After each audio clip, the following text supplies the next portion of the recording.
Imagine this scenario for a moment. You're you're sitting on the edge of your bed. Or maybe just totally slumped on the far end of your couch. Right, exactly. Just slumped there.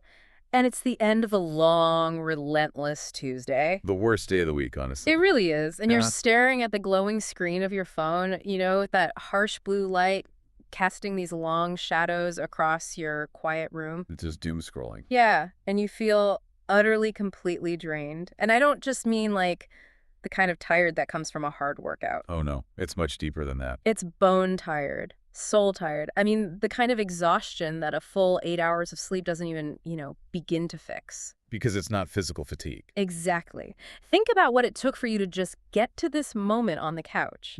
You spent your entire morning performing absolute emotional gymnastics. Trying to fix a coworker's massive mistake. Yes. Trying to diplomatically fix it without making them look incompetent in front of the whole team. Which takes so much energy. It's exhausting. And then you spent your lunch break scrolling through your feed, inadvertently comparing your own, messy behind-the-scenes reality to the polished milestones of people you haven't even spoken to in a decade. The perfectly curated highlight reels. Right. And then you spent the noisy commute home just agonizing over a past failure, replaying a conversation from 3 years ago. Oh, thinking of all the brilliant things you should have said. We all do it. Mhm. And all the while, you are twisting yourself into these intricate psychological knots, desperately trying to mold your personality into, well, what your boss expects you to be. And what your partner needs you to be. Exactly. And what society just constantly demands you to be. What you are describing is, honestly, the defining physiological and psychological state of our era. It really feels like it. It is. It's an allostatic overload.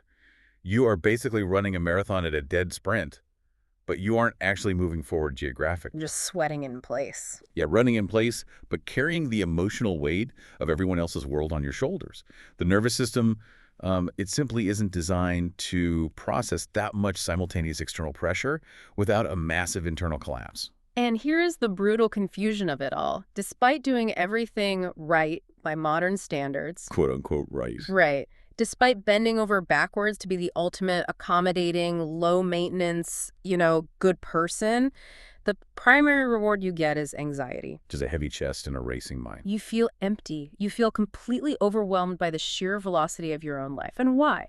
Because you are allowing external forces to completely dictate your internal emotional state. You're handing over the steering wheel. Exactly. You're treating your own life like it's a secondary priority, like a weekend hobby, while making everyone else's expectations the main event. And it creates a profound structural misalignment in the human mind. Well, We end up outsourcing our emotional regulation to external variables that we cannot control. We hand over the keys to our own emotional sovereignty, and then we sit there and wonder why we feel like passengers in our own minds. which is an incredibly helpless feeling. And that dynamic is exactly why we're sitting down today. We have a really fascinating stack of anonymous, highly insightful writings in front of us. Incredibly rich material. It is. And it's focused entirely on this exact crisis. These materials explore personal development, the architecture of emotional sovereignty, and the incredibly difficult, highly counterintuitive art of letting go. Letting go is the hardest part. It really is. So our mission today is to untangle this exhausting web of external expectations. We are going to map out exactly how to reclaim your emotional energy step by step. Giving you a real shortcut to feeling truly well-informed about the hidden mechanics of your own mind. So let's get into it. The foundational premise we're looking at today represents a pretty radical departure from the standard cultural narrative, right? Very radical. We are generally taught to view ourselves as a work in progress, right? A project that needs external validation to be considered finished. Like we're waiting for a stamp of approval. Exactly. But the central argument in these writings posits a very specific, uncompromising idea, which is that self-worth is the ultimate reconstructive tool. Because... Primarily because we are already inherently complete. Okay, wait. Let's unpack this concept of inherent completeness. Because nearly every billboard, commercial, and every romantic comedy tells us the exact opposite. Oh, the media loves an incomplete protagonist. Right. We are relentlessly told we need a better half. We're conditioned to believe we are wandering around as incomplete fractions. Searching for the missing piece of our puzzle. Yeah, to finally make us whole. And that conditioning is precisely the vulnerability that the modern attention economy preys upon. It's profitable to make us feel broken. Highly profitable. Yeah. We are taught to view our identity as a structure that requires external scaffolding just to remain upright. And without it, we'll fall over. But the writings we're analyzing argue that this is a dangerous illusion. The human psyche is complete by nature. Okay, but what happens when things go wrong? Because they always do. Right, when a significant relationship ends, or when life just shatters our expectations through a traumatic event or a massive career disappointment, our brain panics. That should be regress. We completely regress to that conditioned belief of inadequacy. We sit down amidst the ruins of our plans and we wait. Waiting for what? For someone else to walk by and pick up our pieces. Wow. Okay, I want to introduce an analogy here because the mechanics of that really struck me when I was reviewing our notes for today. Let's hear it. So imagine your psyche is a beautiful, intricate ceramic vase. Okay, I can picture that. And life happens, you get knocked off the table, and you shatter into 100 pieces on the floor. A total mess. Right. Now, instead of painstakingly figuring out how your own pieces fit back together, you just sit there in a pile, waiting for a savior. Hoping someone had the time to fix you. Exactly. Someone comes along and they have the emotional glue and they offer to fix you. But here is the catch. And it's a big catch. A huge one. Because they are the ones holding the pieces and applying the adhesive, they are going to assemble you into a shape that they want. Not the shape you originally wanted. No. They might turn you into a wide bowl because, they need a bowl to hold their own issues. They aren't putting you back together in the shape you actually are. But push that ceramic analogy even further. Consider what happens to the structural integrity of the object itself. It's compromised, right? Completely. When you delegate your own repair to another human being, their specific neuroses, their blind spots, their demands, that all becomes the mortar holding your identity together. So you're structurally built out of their problems. Exactly. You inherently surrender your original form to conform to the vision of the person holding the glue. Which is terrifying when you think about it. These writings warn heavily against this delegation. They argue that affection or validation from another person should never be the primary load-bearing wall of your identity. Because if they leave, the house falls down. Your own self-acceptance has to be the foundation, or the entire structure is at risk of collapse the moment their mood changes. But I have to push back on this a little bit on behalf of anyone listening right now who is going through a really devastating season. That's fair. It's a tough concept. Right, because isn't it completely human, just from an evolutionary standpoint, to want a safety net when we're hurting? Of course it is. So are we supposed to just isolate ourselves in a metaphorical cave and refuse all community support until we're perfectly healed? Because that sounds incredibly lonely and honestly kind of unrealistic. That is a crucial distinction to make, and it's a place where modern pop psychology often fails us by promoting this hyper-independence. Like the I don't need anybody mindset. Exactly, which is just as damaging. Yeah. The source material provides a very nuanced mechanism here. It absolutely validates the biological imperative for connection. So we aren't supposed to be hermits. No, we are a social species. Our nervous systems regulate through co-regulation with others. But it draws a hard, bright line between genuine connection and desperate dependency. Okay, walk me through the mechanics of that difference. Where is the line between connection and dependency? It comes down to the origin point of the behavior. The root motive. Right. When we seek connection from a place of being shattered, when we are desperate for someone to fix our internal pain, we are operating out of the amygdala. Our fear center. Yes.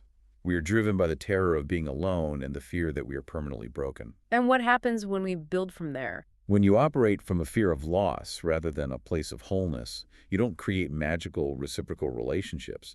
You build emotional hostage situations. Oh, wow. Emotional hostage situations. You become entirely reliant on that person for your baseline chemical stability. You become terrified of their shift in moods, not just because you love them, but because if they leave, your entire psychological structure collapses again. You essentially turn the other person into a human life jacket. And then you resent them if they try to swim on their own. That makes so much sense. That is exactly the dynamic. The writings advise taking the necessary time to consolidate your own identity before entangling it in a new dynamic. So it's about sequencing. Right. It doesn't mean you reject friends supporting you or professionals guiding your therapy, but the fundamental responsibility of deciding what your values are, what your boundaries How are. your pieces fit together. Exactly. That must be yours. You must be the architect of your own reconstruction, So that when you do invite someone in, they are a guest in a well-built house. not the contractor you hired to save it. I love that. That framework changes the entire objective of healing. Because if you build yourself back up, then when you do invite a partner or a friend into your life, they are an addition to a complete structure. They enhance the space. Right. They enhance it, but they aren't the load-bearing wall keeping the roof from caving in. And if we accept the premise that we are solely responsible for our own internal architecture, it naturally introduces the next massive psychological hurdle. Which is, How do we know when we are doing a good job? How do we measure the stability of the structure we've actually built? oh, right, because we need metrics. This forces us to examine the metrics we use to judge our own lives, bringing us directly to the concept of success. Ah, success, the ultimate moving target of the 21st century. It really is a moving target. The writings we are exploring argue that our cultural definition of success is not just flawed, it's actively harmful to our nervous systems. It creates a constant state of deficit. Right. And the text strips the concept down to something almost shockingly simple. It argues that success, in its truest form, simply means being comfortable with your own daily existence. It sounds deceptively passive, doesn't it? Being comfortable. It almost sounds like giving up to some people, I'm sure. But achieving a state of genuine internal comfort is a massive act of rebellion in a society obsessed with external metrics. Because the sources we're reviewing issue a severe warning against measuring our lives against societal averages. The dreaded statistical averages. They haunt us, the average income for a 35-year-old. The average age to buy a first home. Yes, or the average amount you should have in a diversified portfolio by age 40, the average milestone for a toddler's speech. We are just swimming in a sea of medians. To understand why this is so toxic, we have to look at the history and mechanism of the average. Wait, there's a history to being average. Yes, the concept of the statistical average was originally developed for astronomy. It was used to calculate the position of stars. Stars, not people. Exactly. It was only in the 19th century that scientists started applying it to human beings, trying to find the quote-unquote average man. Which doesn't exist. Mathematically, the average man doesn't exist. It is a synthetic composite. Yet, these statistical composites are presented to us daily as objective realities. As the baseline for a normal, acceptable life. Which is a trap. It is an absurd way to govern a human life. I was thinking about how to visualize this. Trying to force your unique, highly specific life to fit a societal average is like forcing your foot into an average-sized shoe. When you naturally wear 2 sizes larger. Exactly. Sure, maybe the national average shoe size is an 8. The shoe industry might optimize for an 8. But if you are a size 10, forcing your foot into an 8 isn't a sign of success. It's just agonizing. It warps your bones, it causes blisters, and most importantly, it stops you from walking forward. You're just standing there wincing in pain, wondering why moving through life seems so effortless for everyone else. Because they're wearing their own size. The shoe analogy perfectly highlights the biological friction of conformity. It hurts to conform. It really does. And when we map this onto the broader landscape of modern consumerism and media, we see a darker utility to these statistics. Why are these averages constantly aggregated and thrown into our news feeds? The writing suggests that statistics are deliberately utilized as tools to incite a subtle, constant thrum of anxiety. Because an anxious populace is a highly profitable populace. That is the hidden engine of the economy. Hmm. If you feel a persistent gnawing sense that you are falling behind the average, you are highly motivated to self-medicate through consumption. Oh, absolutely. You buy the productivity courses. You buy the anti-aging serums. You buy the lifestyle upgrades, the car, the clothes, all in a frantic bid to catch up to a phantom metric that doesn't actually exist. And the texts we are studying argue that we must completely abandon this framework. Just walk away from it. Yes, we must discard what they call binary thinking, the rigid categorization of life into winning or losing, above average or failing, on track or derailed. Okay, but the human brain is a comparison machine, right? We are biologically wired to orient ourselves by looking at our surroundings. We look for social cues, yes. So if we throw out the societal ruler, Yeah. what metric do these sources suggest we use to actually measure our progress?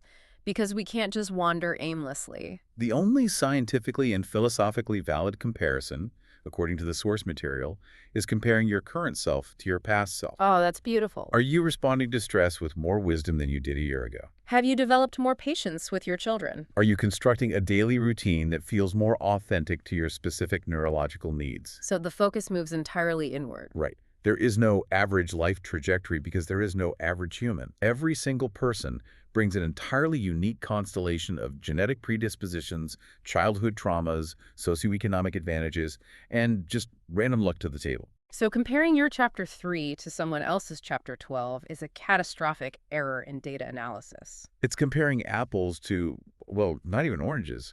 Apples to bicycles. It makes no sense. I love the idea that the only race you are actually running is against the ghost of who you used to be. It's the only fair race. But to run that race effectively, to actually move forward in our own specific lane, we have to be agile. And you can't be agile if you're weighed down. Exactly. It is impossible to be agile if we are dragging incredibly heavy, invisible suitcases behind us everywhere we go.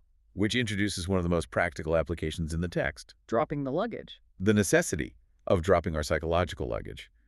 The source identified two massive, specific weights that continually drain our kinetic energy. What are they? The weight of our unedited past and the weight of our physical and mental clutter. Okay, let's examine the past first. The text offers a very compelling cognitive framework for this. It suggests we must stop wearing our history like a heavy, lead-lined backpack. And instead, Treat it as a memory drawer. a memory drawer. Okay, the concept sounds incredibly tidy, but let's look at the reality of human emotion. It's rarely tidy. No, it is profoundly difficult to simply file away a massive, humiliating failure or a deeply painful regret. It takes actual cognitive effort. And the physical clutter aspect is just as fraught. The text talks about the psychological necessity of physically discarding unused items like clothes you haven't worn in 3 years or, boxes of old cables to lighten the cognitive load. The famous box of tangled wires we all keep. Right. When I read that, my immediate visceral reaction was an actual spike of panic. Really, panic over throwing out cables. Yes. Because it's terrifying to let go of physical items. So many of us operate from a deeply ingrained scarcity mindset. We're terrified we won't have enough. Exactly. We think, but what if the supply chain collapses and I need this specific esoteric charging cable from 2008? Which you haven't touched in 15 years. Right. Or what if I finally lose the weight and want to wear these jeans from college again? The scarcity mindset is one of the most powerful anchors holding us in place, and it is rooted deeply in our evolutionary biology. Because our ancestors had to hold on to things. Yes, they survived by hoarding calories and tools for the harsh winter. Our brains are still wired to view accumulation as safety. So my brain thinks a 2008 charging cable is going to save me from a bear. Basically, yes. But in the modern context, physical decluttering acts as a profound psychological release valve. How does throwing away old jeans release psychological pressure? As the writings argue, it is a literal, tangible manifestation of trusting the future. Oh, wow. Trusting the future. When you aggressively clear a physical space, you are overriding your amygdala. You are signaling to your nervous system that you trust your future self. Trusting my future self to what? To possess the resourcefulness, to acquire what is needed when it is needed, without needing to hoard the past. That is a total reframe. I can see the logic in throwing out the old jeans to reset the nervous It's system. a very physical practice. But what about the emotional side of the equation? How do we actually drop the emotional baggage of a past failure when the shame of it feels so sticky and visceral? Because you can't just bag up a bad memory and drop it off at a donation center. Right. Shame is a bodily reaction. My stomach drops. I sweat. This is where the text moves from philosophy into actionable cognitive behavioral strategy. Right. It outlines a deliberate mental mechanism to shift your relationship to the memory. Okay, I'm taking notes. What's the shift? It asks us to transition from the emotional state of regret to the analytical state of inspection. Shift from regret to inspection. I need to understand the actual mechanics of that. How does a person do that on a random Thursday when a terrible memory suddenly pops into their head while they're driving? Let's break down the neurology of regret first. Regret is an emotional loop. What does it sound like? It sounds like this. If only I hadn't made that incredibly stupid decision, I ruined my own timeline. I am fundamentally flawed. Ouch. Yeah, that's familiar. That loop activates the brain's pain centers and floods the body with cortisol. It punishes you, but it offers zero forward momentum. You're just beating yourself up. Exactly. Inspection, conversely, is a process of cognitive reappraisal that recruits the prefrontal cortex, the logical part of the brain. So how does inspection sound? Inspection sounds like, okay, that business venture failed spectacularly. Let's look at the timeline. Where exactly did the operational process break down? It's analytical. Highly analytical. What variables did I miscalculate? What is the specific actionable data I can extract from this failure to apply to the next venture? That is a completely different operating system. It neutralizes the emotional heat by treating the failure as an experiment rather than like a character indictment. Precisely the point. You extract the data, the hard-earned lesson, and you file that specific piece of information in the memory drawer. So the lesson stays. The lesson is highly useful. You can open the drawer and reference it when you face a similar situation. But the emotional exhaust, The shame, the guilt. the self-flagellation, you actively visualize discarding it.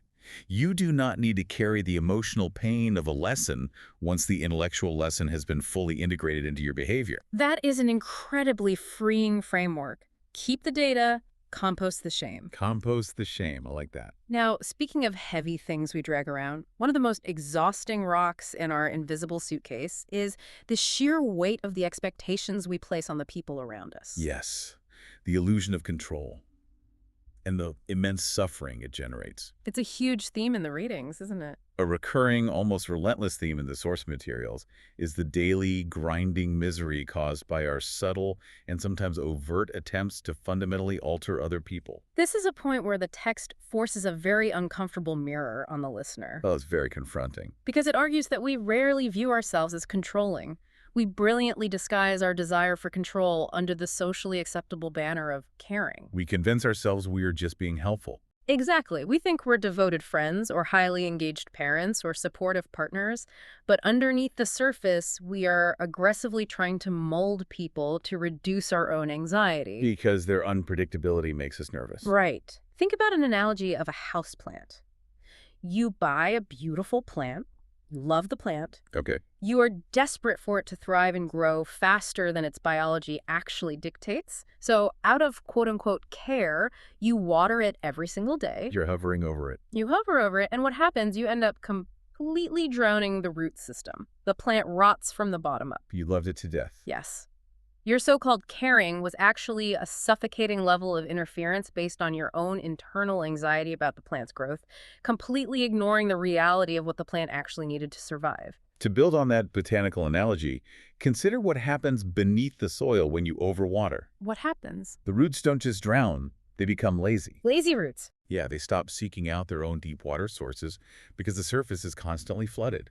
You've effectively disabled the plant's natural survival mechanisms. Wow. That is the exact dynamic we create when we micromanage the people we love. The text distinguishes sharply between genuinely caring for someone and merely interfering with their autonomy.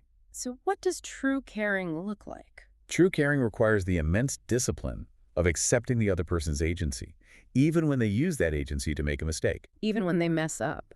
Especially then. Interfering is a self-soothing mechanism. We override their autonomy because their messy choices make us feel emotionally uncomfortable. We just want to fix it so we don't have to feel the anxiety of watching them fail. Exactly. The writings explicitly state that we must allow our adult children, our subordinates, and our partners the dignity of experiencing their own consequences. But practically speaking, it is agonizing to watch someone you love walk into a wall. It is deeply painful. Especially if it's a junior employee about to blow a major client presentation, or your own child making a terrible financial choice. The impulse to jump in and grab the steering wheel is overwhelming. It is overwhelming, but the sources ask us to analyze the devastating toll this constant vigilance takes on the controller. The person doing the watering. Right. The text discusses the biological and psychological exhaustion of wearing what it calls the good person mask. The good person mask. Let's talk about that. When we are deeply invested in controlling how others perceive us or manipulating how they behave so that their actions reflect well on our own reputation, We essentially fracture our identity. We split ourselves up. We end up needing 10 different masks for 10 different social dynamics. One for the boss, one for the spouse, one for the kids. We become hypervigilant chameleons, constantly calculating, adjusting, and manipulating the environment to ensure no one fails and no one is upset. Which is impossible, by the way. Totally impossible. And it completely drains our life force. It is the root cause of the exhaustion you described in the opening scenario on the couch. So what is the alternative to the good person mask? Is it total apathy? Do we just fold our arms, step back, and watch our loved ones drive off a cliff? No. The alternative is not detachment. It's conscious observation. Conscious observation. The text advises a very specific energetic posture. Silently watch over people. Hold space for them, but do not jump in to absorb the impact of their choices. But what if they ask for help? Or what if I really truly have the answer that will save them? If you are in a position where you truly must offer guidance, the text suggests a highly specific linguistic shift. Okay, what's the shift? Instead of using the language of mandate saying you should do this or you are approaching this all wrong. Which immediately makes people defensive. Exactly. You shift to the language of offering. You simply say, here's what I would do in your situation. Here's what I would do. That is fascinating. That tiny shift in phrasing completely alters the power dynamic in the room. It removes the pressure. It offers the benefit of your wisdom, but removes the mandate. It leaves agency and the responsibility entirely in their hands. That is the magic of the phrase. You offer the perspective as a gift, not a command. And then comes the truly difficult part. Walking away. You let go. You emotionally detach from whether or not they actually accept the gift. Because it's not yours to force. Right. When we stop actively trying to control the people around us, a profound shift occurs in our own perception. We stop obsessing over their flaws, and we suddenly gain the mental bandwidth to notice how their behavior is actually functioning as a diagnostic tool for our own minds. Which brings us to what might be the most challenging, counterintuitive concept in this entire stack of writings. The law of the mirror.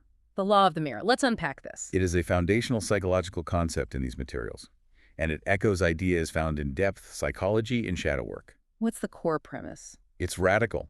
Our external world is largely a reflection of our internal state. The people who trigger us most intensely are acting as mirrors. Mirrors reflecting what? Reflecting repressed or unacknowledged parts of our own subconscious back into our conscious awareness. Okay, let's look at the mechanics of this mirror. The text suggests that the specific traits that annoy us to the point of rage in others are often traits we have repressed in ourselves. Yeah. And conversely, the traits we deeply admire in others are reflections of our own hidden, unactualized potential. That's the positive side of it. Right. So if I watch someone give a brilliant, charismatic speech and I feel a surge of deep admiration, the mirror is telling me that I possess the latent capacity to be a great communicator too. Exactly. I can accept that part. That feels empowering. But the negative side of the mirror, I have to push back hard here on behalf of the listener. I expect nothing less. Let's create a hypothetical scenario. Let's say I have a coworker who is a chronic liar, deeply manipulative, and constantly taking credit for my hard work. A textbook toxic presence. Right. How on earth is there lying my reflection? Does the law of the mirror suggest it is somehow my fault they're a terrible person? This is the most common point of friction with this concept, and it requires a very careful distinction. Please clarify, because people hate this idea. The text provides vital nuance to prevent this from turning into victim blaming. No, you are absolutely not to blame for their toxicity. Okay, yeah. Their toxic behavior, their lies, their manipulation, that belongs entirely to them. That is their karma, their psychological issue. However, Here it comes. the intense emotional reaction you have to their behavior, that belongs to you. The reaction is the reflection. Explain how that works. Let's look at the nervous system's response. If their manipulation merely annoys you logically, and you set a firm boundary and walk away, there is no mirror effect. It's just a data point. Exactly. But if their behavior deeply triggers you, if it keeps you awake at night, if it makes your heart race, if you feel a disproportionate surge of rage or devastation, the text argues that their action has struck a repressed nerve within your own psyche. What kind of nerve? For instance, if they're taking credit for your work devastates you, the mirror might be showing you your own deep-seated insecurity that you are invisible, Oh, wow. or your own inability to self-advocate and claim your space. The mirror isn't reflecting their lie, it is reflecting your specific vulnerability. Let me test the scary. What if that same toxic coworker calls me something totally bizarre and untrue? Let's say they start a rumor that I am a secret agent who steals office supplies. Okay, a stapler thief. Right. I wouldn't be deeply hurt by that. I wouldn't lose sleep. I would just think they were having a psychological break And that reaction perfectly validates the mechanism of the mirror. because it doesn't trigger me. Because you harbor absolutely zero internal insecurity about being a secret agent stealing staplers. Yeah. Their words have no surface area to stick to. It doesn't hurt, so there is no reflection. Exactly. You can observe their toxicity with total emotional detachment. When you react with detached observation, you are just a blank screen they're projecting their own chaos onto. That makes so much sense. The mirror only reveals a truth about you when you feel a profound emotional charge. Yes. That is a massive paradigm shift. It essentially turns every infuriating conflict, every difficult relative at Thanksgiving, into a real-time diagnostic tool for your own subconscious. They become your greatest teachers. But practically speaking, we still have to exist in the physical world with these people. I do. And the text doesn't just say, analyze your triggers and stay in the toxic room. It provides very concrete behavioral advice on how to protect your energetic baseline, doesn't it? It does. Insight is useless without boundaries. The writings advise establishing physical and emotional distance from chronically negative people. Individuals often colloquially referred to as energy vampires. Yes. And the text specifically warns against a very common, highly destructive social habit. Which one? The tendency to politely agree with negativity just to avoid the discomfort of conflict. Oh, the polite nod. We all do this. Every day. You're stuck in the break room, and someone is just endlessly complaining about the management, spewing toxic gossip, radiating negativity. It's just dumping their stress on you. Right. And because you don't want to cause a scene, you just nod your head, widen your eyes, and say, yeah, wow, that's terrible, just hoping the validation will make them stop talking. The problem with the polite nod is rooted in the neuroscience of emotional contagion. Emotional contagion. Like a virus. Precisely. When you engage in that mirroring behavior, your mirror neurons literally begin to sync your brainwaves with theirs. Wait, really? My brain syncs with the complainer. Yes. The text highlights that by nodding and verbally validating the complaining, you're actively participating in the creation of a negativity vortex. So I'm making it worse by being polite. You are consenting to lower your own frequency to match theirs. That's terrifying. So how do we stop? To combat this deeply ingrained social reflex, the text offers a highly tactical piece of advice. It calls it the bathroom escape. The bathroom escape. It sounds almost too simple to be a profound psychological tool. Its simplicity is its power. When you find yourself cornered by someone radiating a chaotic, negative frequency, and you feel the pressure to nod along, you must break the circuit. Don't engage. Do not engage. Do not try to fix their mood. Simply excuse yourself abruptly but politely. How abrupt. Say, excuse me, I need to use the restroom right now.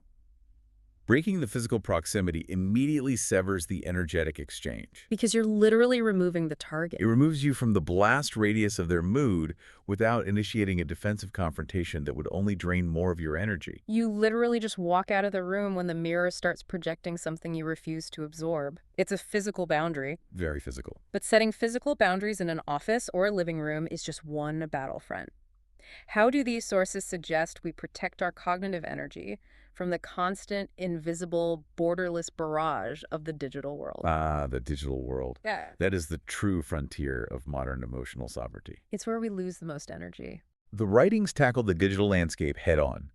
They specifically address the unique anxieties of our time, the compulsion to engage in endless, bad faith social media arguments, Fighting with strangers. the crushing pressure to be instantly knowledgeable about global events, and the pervasive, exhausting habit of what they term information bathing. Information bathing. That is such a vivid, visceral term, and it describes our morning routine perfectly. Sadly, it does. We wake up, and before our feet even touch the floor, we grab the glowing rectangle and just lower our brains into a lukewarm tub of global catastrophes. Polarizing political outrage. Celebrity scandals, looming economic collapse. It is neurologically exhausting before breakfast. It's way too much for the brain to process. I frequently feel this immense, unspoken pressure to have a fully formed, highly articulate, morally unassailable opinion on every single trending crisis by 9 a.m. Which is impossible. It feels like walking into a massive, echoing auditorium where thousands of people are just shouting isolated facts and screaming at each other. And You're made to feel somehow stupid or deeply irresponsible for just wanting to sit in silence. Exactly. That auditorium you're visualizing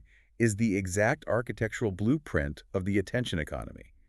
These platforms are designed to hack your threat detection systems. How do they do that? Historically, our brains evolved to care about threats within a small tribe, maybe 100 people.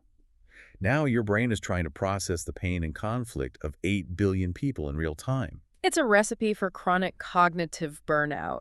And in this highly reactive environment, the text argues that simply saying the words, "I don't know," is an actual superpower. I don't know. It feels almost taboo to say it out loud online. It feels rebellious. It really does. It is an act of supreme rebellion.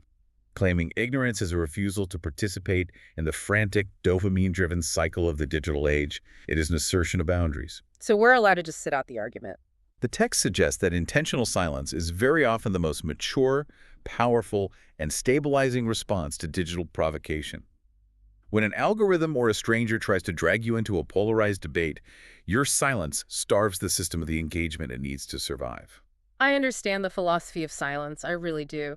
But the biological urge to respond, to correct someone who is egregiously wrong in the comment section is so potent. Oh, it's visceral. You can feel the adrenaline spike in your chest. Your fingers twitch over the keyboard. How do we practically override that physiological response? The text introduces the concept of maintaining a social distance from information. Like physical distancing, but for data. Exactly. Utilizing the same logic we use for physical distance from pathogens, we must actively, ruthlessly curate our informational diet. And when we slip up and get triggered? In that specific moment, when the adrenaline spikes and you are deeply provoked to launch a digital counterattack, the text provides a highly specific cognitive intervention. What kind of intervention? It is a mental circuit breaker designed to take no more than 3 seconds. Walk us through the circuit breaker, because this feels like essential survival gear for the modern internet. When you feel that overwhelming urge to react defensively, to type a furious response, you force a physical pause. Okay, stop moving. You stop moving your hands, and you silently, deliberately repeat a sequence of 4 short phrases to yourself. What are the phrases? The sequence suggested in the material is, "Thank you. Don't be anxious. Wait a bit. It's okay." Thank you. Don't be anxious. Wait a bit. It's okay. On the surface, I gotta be honest, that sounds a bit like toxic positivity. I know, it sounds a little overly sweet. Why those specific phrases? How does that actually stop an adrenaline spike? It is not about pretending everything is fine. It is about systematically hacking your own neurology to bypass the amygdala and recruit the prefrontal cortex. Okay, break it down word by word for me. Let's start with "thank you." It is an immediate pattern interrupt. By forcing the brain into a micro state of gratitude, perhaps thanking the universe for the opportunity to practice patience, you chemically counteract the anger response. You can't be grateful and furious at the exact same time. Exactly. You cannot feel deep gratitude and rage simultaneously. Next, "don't be anxious" is an act of somatic labeling. Somatic labeling, meaning what? You are acknowledging to your brain that the tightness in your chest is just a cortisol spike, not an actual life-threatening emergency. Oh, wow. You're just telling your body to calm down. Right.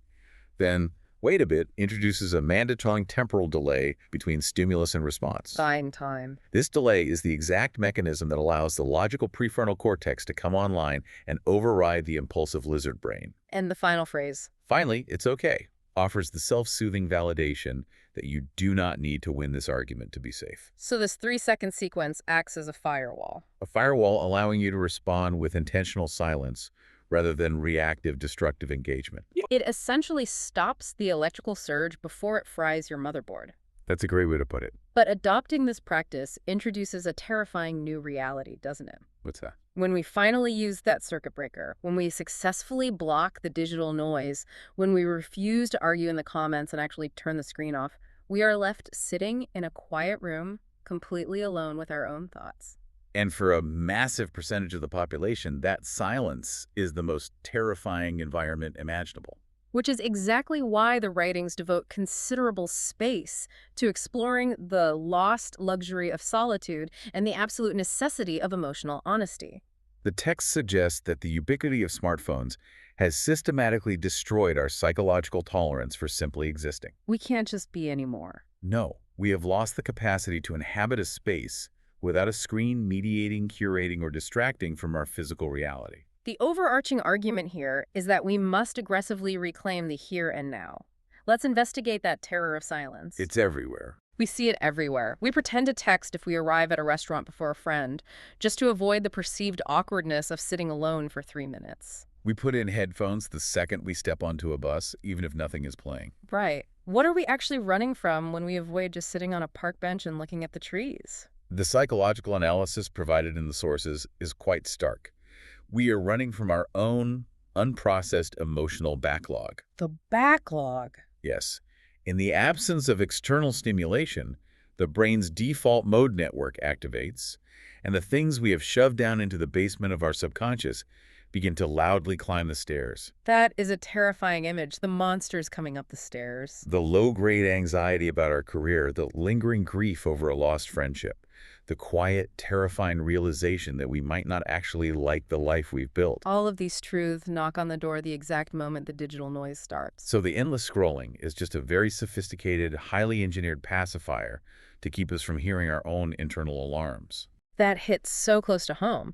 And the texts highlight another deeply related, modern coping mechanism that exacerbates this issue. Which is? The epidemic of false positivity. The good vibes only culture. Exactly. It is the toxic habit of slapping a cheerful, aesthetic smile over genuine psychological pain.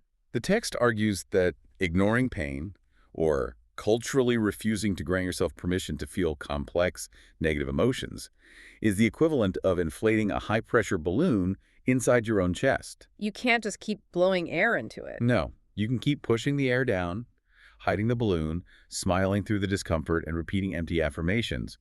But the physics of emotion dictate that eventually the pressure will exceed the capacity of the vessel. And the balloon pops. It pops, often manifesting as a severe panic attack, a depressive episode, or even chronic physical illness. Because emotions are data streams meant to be felt and processed, not buried under a mountain of forced gratitude. So if the balloon is already incredibly tight, how do we start letting the air out safely? How do we reclaim our presence without being completely overwhelmed by the backlog of anxiety? The material offers a beautifully simple, highly somatic technique called the pause effect. The pause effect. Is it like meditation? It purposefully avoids the intimidation of a formal meditation practice. Yeah. You don't need a 30-minute guided audio or a special cushion. Thank goodness, because nobody has time for that when they're panicking. Right. It simply involves taking a micro break, perhaps 90 seconds during the most chaotic part of your day, to completely reset your spatial awareness. How do you do it? You look up at the sky or stare out a window at a tree. You let your eyes focus on something organic and distant. Something not glowing. Exactly. You take 3 slow diaphragmatic breaths, and you simply allow yourself to feel whatever physical sensations are occurring in your body in that exact second. Without judging them. You don't judge the tight shoulders or the shallow breath, you just observe them. Just looking at the sky. It sounds almost too elementary to be effective, but I can see the mechanism. It works because it grounds you. It yanks your consciousness out of the hypothetical anxieties of the future and the regrets of the past, and pins you directly to the physical coordinates of the present moment. You are here right now. And to be fully present, you have to actually inhabit your physical body right now, exactly as it is, which transitions perfectly into what I found to be the most profound and moving perspective in the entire text. Our relationship to aging in physical form. Yes. The writings culminate in a fierce advocacy for unconditional bodily acceptance, positioning this acceptance entirely outside the framework of societal standards. Outside of fitness metrics or beauty industries? Exactly. The text reframes the body. It is not a billboard to be constantly optimized and judged by strangers.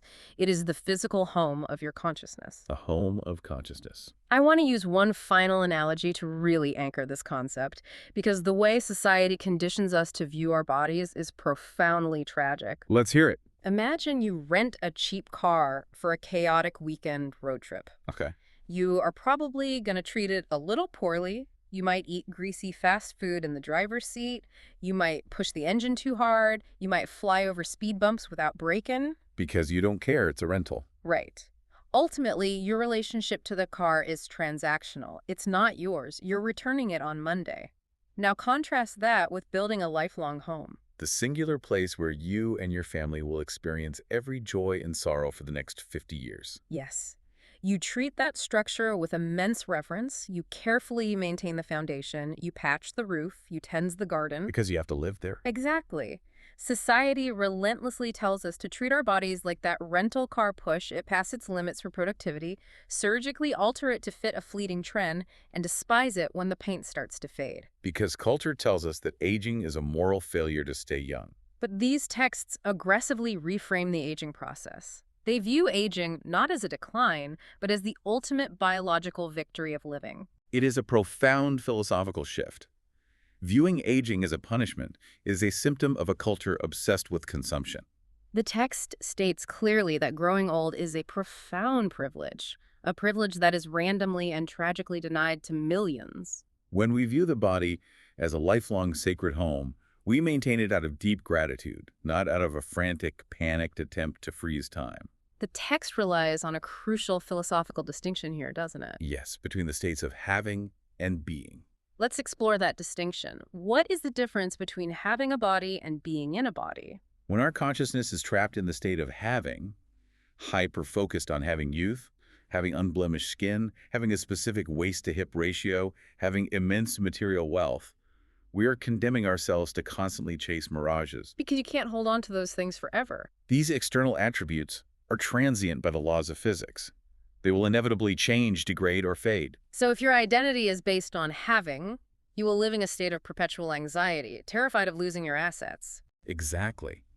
However, when we shift our consciousness to being, the entire paradigm of existence transforms. How does it feel to be in the being state? The body is no longer an ornament to be judged. It becomes a celebrated instrument for experiencing the miracle of a single day. So you aren't focused on having a 30-year-old body. No, you are deeply focused on being present inside the lungs that draw breath, feeling the warmth of the sun on your changing skin, and tasting the complexity of your food. It completely neutralizes the terror of the calendar. Every passing year isn't a loss of youth. It is simply an accumulation of time spent being. Ultimately, this radical acceptance of our physical form, our specific age, and the exact coordinates of our present moment culminates in a very specific type of courage. The courage to step into the world without masks, without apologies, exactly as we are. Which brings us to the natural resolution of everything we've analyzed today. The narrative arc of these source materials resolves in a beautiful, synthesizing reflection on human potential and genuine authenticity. Let's summarize the sprawling journey we've been on for the last hour. We began this conversation sitting on the edge of the bed, crushed by the exhaustion of trying to seamlessly fit into everyone else's preconceived molds. We were shattered ceramic vases, waiting in the dark for someone else's glue. We explored the absolute necessity of dropping our invisible luggage, discarding the shame of the past into a memory drawer. We redefined the concept of success by burning the societal averages and learning to stop micromanaging the autonomy of the people around us. We mapped out strategies to protect our energetic baseline from both physical vampires in the break room and the relentless digital noise of the timeline. We faced the terror of an empty room and learned to inhabit our aging, evolving bodies with a sense of profound privilege. And through all of that untangling, we arrive at a singular, striking realization presented in the texts. The individual whose society often labels as the black sheep of the family. The one who refuses to fit the mold. Who ignores the statistical averages. And who prioritizes their own internal comfort over external validation. That individual is often just the wildest dream of their ancestors fully realized. I felt a physical chill when I read that line in the notes. The black sheep is the dream of the ancestors realized. It completely reframes nonconformity. It reframes the very purpose of a human life. Human potential is not about clawing your way to a societal peak defined by a corporate algorithm. It isn't about perfectly hitting the median milestones. True potential is about achieving the profound, unshakable freedom of existing without needing to explain, justify, or translate your soul to anyone else. It is the purest definition of emotional sovereignty. So when we strip away the noise, what does this all mean for the listener sitting on that couch? It means the only territory you ever actually need to conquer is the 6 inches of real estate between your own ears. You do not need to control your partner's moods. You do not need to manage your boss's insecurities. You cannot manipulate the social media algorithm, and you cannot stop the biological clock. You only need to master the architecture of your own internal world. When we finally stop trying to force the universe to comply with our anxieties, When we take off the 10 different masks we wear to placate the crowd. and when we begin to operate from an internal baseline of completeness rather than a frantic fear of lack, a quiet miracle occurs within the nervous system. We stop merely surviving our days, bracing for the next impact. We stop just getting through the week. We actually begin to inhabit our lives. We stop treating our own joy as a secondary priority. We step into the center ring and become the main event of our own existence. Which is exactly where we were always meant to be. We are going to leave you with one final provocative thought to mull over as you close this app and go about the rest of your day. Think back to the mechanics we discussed earlier regarding the law of the mirror. If that concept holds true, and every single person you interact with today, from the barista to your spouse to the person who cuts you off in traffic, is actually acting as a mirror, reflecting a hidden, unacknowledged part of your own subconscious mind. What exactly is the world trying to show you right now?